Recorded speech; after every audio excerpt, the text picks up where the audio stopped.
खीर, तर त्यासाठी साहित्य काय काय घेतलेलं आहे ते तुम्हाला सांगणार आहे. तर आपण सुरुवातीला तांदूळ भिजू घातलेले होते 1 दिवस, किंवा खीर म्हणतात त्याला. तर बघा आपण एका याच्यामध्ये काढून घ्यायचं.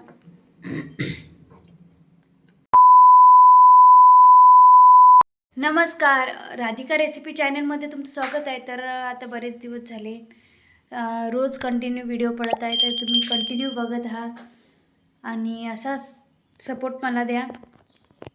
तर बघा, आज नाही का रेसिपी करणार आहे मी तांदळाची खीर. तर ते कशा प्रकारे करतात काय, तर आता पितृपक्ष लागलेले आहे, तर वडीलधाऱ्या माणसांना जीव घालावं लागतं. तर तांदळाची खिरीचा खूप मान असतो. आणि तांदळाची खीर आणि मिक्स भाजी म्हणतात त्याला. तर अशा प्रकारे सर्व भाज्या मिक्स करून केली जाते. कवळ्याची भाजी म्हणतात त्याला, गवाराची शेंग, भेंडी सर्व मिक्स करून भाजी केली जाते.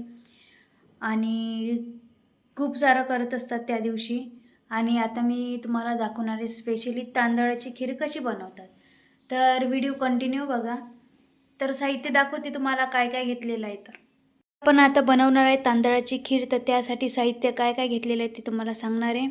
तर आपण सुरुवातीला तांदूळ भिजू घातलेले होते 1 दिवस, किंवा 1-2 तासामध्ये भिजू घालतात त्याला तांदूळ घ्यायचं, दूध घ्यायचं आणि साखर घ्यायची, चारोळी घ्यायची आणि बदाम घेतलेले, बदामीचा भुरका घेतलेला आहे, आपण तूप घेतलेलं आहे आणि खोबरं घेतलेलं आहे, खोबरं आणि काजू.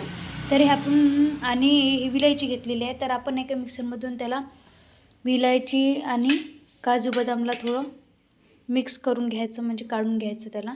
सुरुवातीला पितृपक्षाला नाही का सर्वजण तांदळाची खीर बनवतात. तर म्हटलं आज काय बनवायचं, तर आपण नाही का रेसिपी दाखवायची म्हटलं तांदळाची खीर. तर बघा, आपण सुरुवातीला नाही का खोबरं आणि हे काढून घ्यायची, विलायची वगैरे सर्व मिक्सरमधून काढून घेतलेलं आहे. आणि हे जाडसरच ठेवायचं, जास्त नाही का, जास्त हे नाही करायचं बारीक. तर आपण जाडसर ठेवलेलं आहे. आणि नंतर काढून घ्यायचं आपल्याला तांदूळ भिजू घातलेले होते सुरुवातीला. तर आपण तांदूळ आपल्या इच्छेनुसार घेऊ शकतो. तांदूळ आणि खोबरं काढून घेतलेलं आहे. तर सुरुवातीला तूप टाकायचं. तूप घेतलं होतं आपण गाईचं.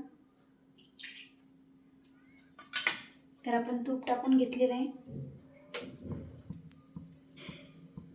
आणि नंतर आपण एक खोबरं वगैरे घेतलं होतं ते आपण टाकून घ्यायचं.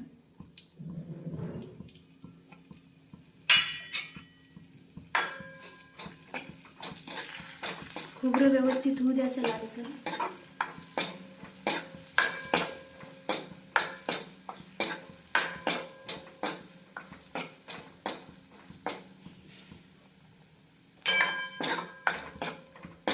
बाजूला खोबरं वगैरे असं लालसर झालेलं आहे. आणि वास पण खूप छान येते, सुगंधित, चविष्टदार.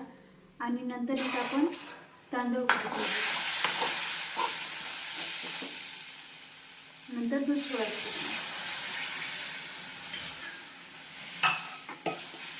बदामचा भुरका घेतलेला होता, ते थोडंफारच वापरायचं, कारण सुरुवातीला आपण काजू टाकलेले होते, तर घट्टपणा जास्त येतो.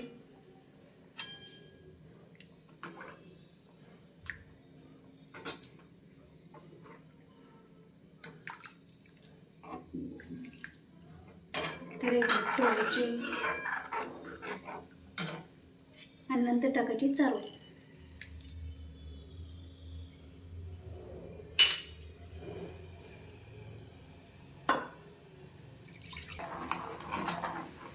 तर लगेच घट्ट होते ते.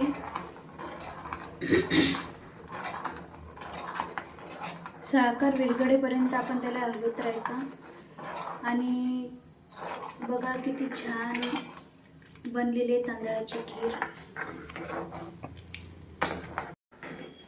तर बघा, अशी उकडी आलेली आहे आणि आपली छान शिजून झालेली आहे तांदळाची खीर म्हणतात त्याला. तर बघा, आपण एका याच्यामध्ये काढून घ्यायचं. बघा किती छान झालेली आहे. आणि तुम्ही पण नक्की ट्राय करा. आणि व्हिडिओ नवनवीन तुम्हाला रोजचे पाहायला मिळतील. आणि काय चुकलं काय नाही तर कमेंट करू शकता तुम्ही. तर अशी तांदळाची खीर मी केलेली आहे. तर चॅनलला नक्की सबस्क्राईब करा, कमेंट करा आणि फॉलो देखील करा. तर भेटूया पुढच्या शूटमध्ये. तोपर्यंत बाय बाय.